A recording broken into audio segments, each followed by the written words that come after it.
Hi everyone, thank you for taking the time to watch this video. So we're going to be talking about how to overcome the exam pressure. But first, if you're new here, please just do me a quick favor. If you're not subscribed, just click subscribe. It helps me push the content out to more parents. And it also means that any new content I put out, it means that you get to see those notifications.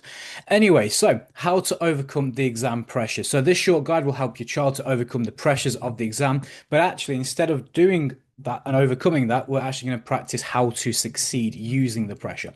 So these are three typical problems that I see when it comes to this. So the first one is not viewing pressure as an actual positive thing, because pressure, if you view it as bad, then it's bad. If you view it as positive, you can use it as a positive thing. Secondly, it's becoming overwhelmed super easily, and this happens to students all the time, and it's a sad reality, and it's very difficult to overcome that. So we'll talk about the sort of tools that we can use to regulate this. And the third thing is not practicing the actual pressure. So here's the first action. You need to learn to practice viewing pressure as something which is actually good. So it's very well documented that those people that experience extreme stress for an extended period of their time, they live shorter lives. So it goes no stress, you live longer. Extreme stress for a long period of time, you live shorter. So does that mean that no stress is the answer? Well, possibly, but it depends how you view stress. Because it's lesser known that those who view stress as a really good thing, as a privilege, as a good thing, they outlive that those that got none at all. So it goes stress is a bad thing, then it goes no stress, then it goes stress is a good thing and it's a privilege to have it. And I think that's the order that things go in.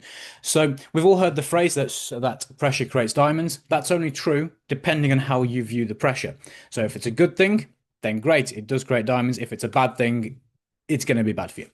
So by slightly shifting our thoughts every time we feel the pressure, that's what we're aiming for. So I've just got a couple of examples here of some simple shifts that we can make. So the first one is, I'm feeling the pressure of the exam.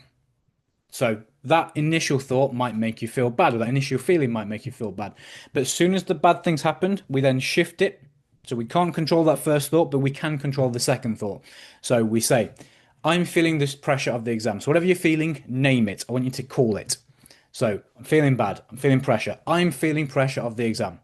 Actually, I care about the exam and I can see the benefits of doing well. So the benefits of doing well are maybe I can get into the college I want, maybe I can get into the university I want, or do the A levels I want. Maybe the job that I want in the future requires this exam and I can do that and I can go and get the thing that I want. And you can see the benefits from it. Second example, I'm feeling stressed about the time pressure. So you feel the thing, you name it, you say it out loud. Flip it. We can't control the first thought, but we can control the second thought. So the second thought is, this is a skill that I can actually develop. And because most people feel this way too, if I can get better at that skill, I can outperform them. So it's simple shifts. It's soon as the bad stress or the bad pressure or the anxiety or whatever the thing happens, I want you to name it, call it out. And then as soon as you've done that, the second thought is the thing that you want it to be. Okay, so that's the first one. So simple shifts. Next one, action two is becoming overwhelmed easily. So the above action, so everything we've just spoken about, is going to help with this too. But when your child does become overwhelmed, we need tools to help with this. So this is the first thing, and I want to be super clear with this. If they're feeling overwhelmed, it is completely normal. It's completely natural. It does not mean that there's something wrong with them. It just means that they're experiencing something which is completely normal, completely natural, based on the things that are happening to them in their lives. But I want you to let them get this out. Don't try and intervene. Don't try and stop them from feeling the stress. Don't try and stop them from having a meltdown or having a little bit of whatever needs to come out, whatever emotions need to come out. Let them get that thing out. It needs to happen.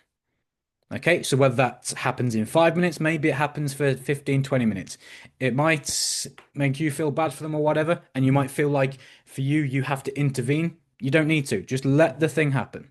Let them feel overwhelmed and let them just get it out. And then only after your child is feeling calm and their headspace a little bit more clear because they've got the thing out, I want you to ask them, describe how they felt. Describe what they felt. What were the triggers that made them feel that way? And then we can go back to action one that we just spoken about, and we can use that to better frame that overwhelmed. So being overwhelmed is super common, and they are not alone. But the thing that is super uncommon, which a lot of people don't do, and especially young people don't do, is learning the tools to overcome this. So everything we've just spoken about in action one and action two, if you put those in place, that's an uncommon thing which will give your child an uncommon edge. And then finally, this is something that I very, very rarely see students do. And you can practice as well as you want, you can revise as well as you want. But the second that examiner says go, and you're sat in a class, you're sat in that room full of two, three, sometimes four, 500 students, and you can hear everyone's paper going, you hear the calculators tapping, you can hear people, you can feel the tension and the anxiety and the stress. You can't replicate that if you're just sat in your room and you're chilling out, you listen to some music and you're having a nice drink or something and you're just chilling and you've got some music, whatever you got on. It's not replicating the pressure. So your child spends 3 hours a week revising maths all year. They sit those 5 mark questions for 15 minutes and they get good at them. And that's a really great way to practice resilience. And they should be doing that. But they forgot they're not being timed. The exam's a huge room with 100 students, all anxious. There's a big clock in front. You can hear it ticking. But consider this. Footballers practice thousands of penalties a week, even every day sometimes. But then during the game, sometimes they miss more often than they do in practice. Well, why? Because it's hard to replicate the pressure. In practice, they're practicing in front of their teammates. If they do it in a stadium, they're doing it in front of 60,000 people. And it's not the same thing. So you need to practice the pressure. So I've got 3 ways for you to get your child to practice pressure. And just hear me out on these because I want you to try all of them at least once. And they might all not feel like they're working, but they will. They will at least move the needle somewhere. Okay. So sit a mock exam at home and give them, let's say, 60 to 90 minutes. So the actual exam for I think it's AQA and edXL is 90 minutes. I think OCR, I can't remember if it's 80 minutes or 100 minutes. I think it might be 80 minutes. I'll have to double check that. But let's just say 90 minutes. Practice different levels of time to complete a test paper. So start at 90 minutes and say to them on a Saturday morning, here's 90 minutes, go, and then do the mock paper. Then next week, give them 85 minutes. The next week, give them 80 minutes. The next week, give them 70, etc. Okay? And their aim is just to complete as much as possible, as accurate as possible. If they get more things wrong because they're practicing the pressure or whatever, because like, oh, I ran out of time, that's fine. That's what's supposed to happen. Because if they run out of time, they're now having to learn on the spot new skills and new tools to put in place to make sure that they don't run out of time. Obviously, if they've got the 25% extra time, include that into this. So if it's 90 minutes, you add the 25%. So whatever that is, I don't know, let's call it 120, let's call it 110 minutes. So give them 110 minutes, then 105, 100 minutes, etc.